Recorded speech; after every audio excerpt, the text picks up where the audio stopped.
Well, howdy folks, Wade here, and welcome back to Wade's Old Ways. Today we are talking about land. Specifically, about the mistakes that cost good people everything, and about 6 simple checks that any person can run through before they ever sign their name to anything. A piece of land can look just fine from the road. Green grass, a row of trees, a pretty view. And be a piece of land that will eat your savings whole. I have seen it happen to people who fell in love with a Sunday afternoon drive, signed papers a week later, and only then found out that the ground would not drain, or that there was no legal way to put a driveway in, or that the spot they had picked for a house sat right in the flood path. By then, it was too late. There are 6 things to check before you buy rural land. Just 6. Learn them and you can look at a piece of ground, or sit at your kitchen table and look at it on a map, and tell in about a minute whether it is worth a serious look or whether you should keep driving. The first thing before anything else is access. Can you actually get to the land? It sounds almost too simple to say, but this is the question that traps more first-time buyers than any other. Because access has 2 parts and most people only check one. The first part is physical access. Can you drive there? Is there a road that touches your land? Or a way to put a driveway in without crossing a creek or a swamp? You stand at the edge of the public road and you ask yourself, how would I get a truck onto this place? The second part is legal access. Do you have the right to cross whatever sits between the public road and your property? Because here is the trap.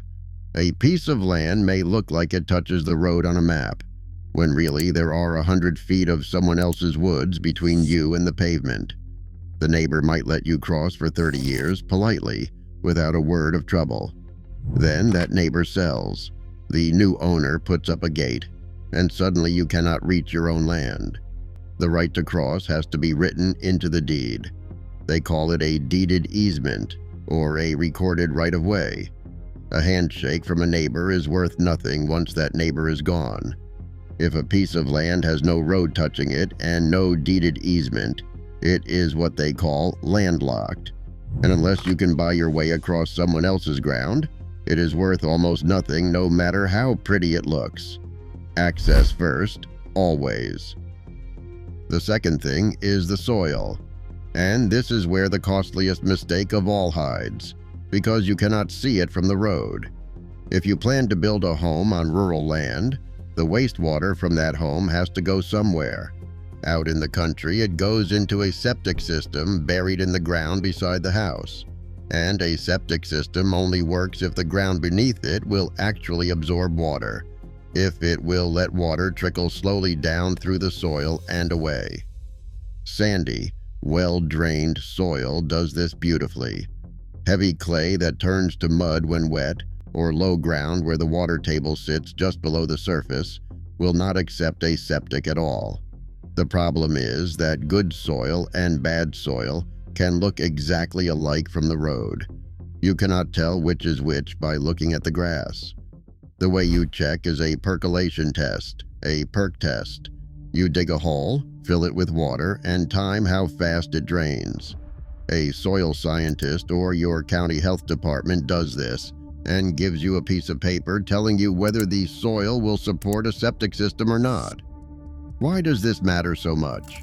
Because a piece of rural land that can take a septic might be worth $50,000. The same piece, identical to the eye, that cannot take a septic might be worth $8,000. Same trees, same grass, same view. But one lets you build a home, and the other does not. Never close on rural land you intend to build on until you have a perk test showing the soil will drain. Most purchase contracts will let you make the perk test a condition. If the test fails, you walk away and get your money back. Use that condition. It is the most important piece of paper in the whole transaction. The third thing is slope. How steep is the ground? Flat ground is cheap to build on. You set your foundation, run your driveway, and the land works with you. Steep ground fights you at every step. The foundation costs more. The driveway has to be cut into the hillside. Water runs off and takes your topsoil with it. A little slope is actually good. It helps water drain away from the house. But past a certain point, slope becomes serious expense. There are people who build beautiful homes on steep mountain land, and they make it work. But they spend a great deal of money making it work, and you need to know that before you fall in love with the view. The simple check: walk the spot where you intend to put the house. If you would not want to push a wheelbarrow across it, neither will the truck pouring your foundation. And look at where other houses in the area are built. If everyone else is on the flat ground and your spot is on the steep, you should ask yourself why. The fourth thing is water, where it goes and where it stays. You can stand on a piece of land in dry weather and it looks fine. Come back after 3 days of rain and you may see a very different picture. Water collects in low spots. Small streams run high in spring. Whole patches of ground that look like meadow in summer turn out to be wetland. Soft ground that holds water year-round, and where you cannot legally build, cannot legally fill, cannot legally cross with the driveway. And then there is the floodplain. Every county has a map showing the areas that flood when rivers run high. You do not want to build in those zones. Flood insurance is expensive, and some banks will not lend on a house in a flood zone at all. There is a worse designation called the floodway, the river's actual channel when it runs at full height, where you cannot build at all by law. The check is simple. Visit the land after a hard rain, not on the sunny, dry day the seller arranged for you to come. Walk it then. Look at where the water sits. Look at where the ditches run. Then, back home, pull up the wetlands. Maps and flood maps for that county, they are free online. If you see large wet areas mapped across your land, you do not assume it is fine. You confirm it before you sign anything.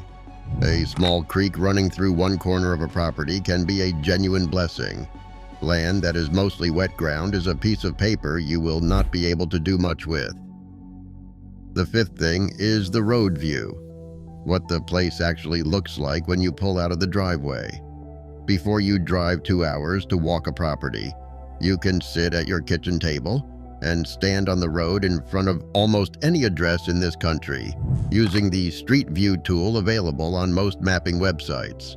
It shows you something the listing photographs will not: the true daily view. What are you looking at? Is the road in front of the place decent? What do the neighboring properties look like? A neighbor's junked cars and broken machinery are that neighbor's business on their own land. But if you are going to pull out of that driveway every morning for the next 20 years, that is your view.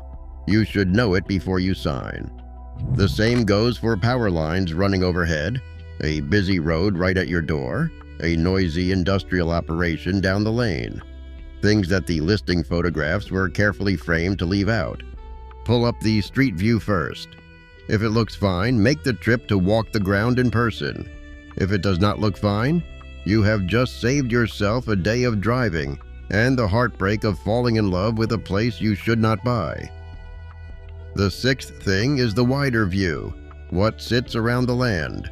Zoom out on the satellite picture and look at what is within a half mile, a mile, 2 miles. Because the land you are looking at can be beautiful, and what sits right next to it can ruin it. What are you looking for? Large livestock operations, hog farms, big poultry facilities, large dairies. These are real working farms doing honest work, but you do not want to build your home downwind of one. The smell on a hot, still summer day will keep your windows shut, and there is no fixing it after you have moved in. Look for junkyards and scrapyards. They show clearly on the satellite picture. Look for quarries that throw dust for miles when the wind is right. Look for landfills, busy highways, rail lines. Look for large industrial operations that might expand. And look for the good things too. A well-kept community, good farmland around you, decent roads. Sometimes the satellite picture tells you the place is even better than you thought. 6 checks: access, soil, slope, water, road view, wider view. That is the whole list.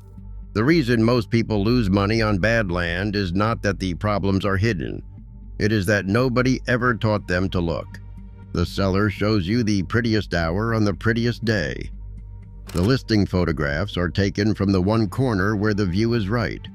Nobody puts a sign at the edge of the field saying this soil will not drain or this corner floods.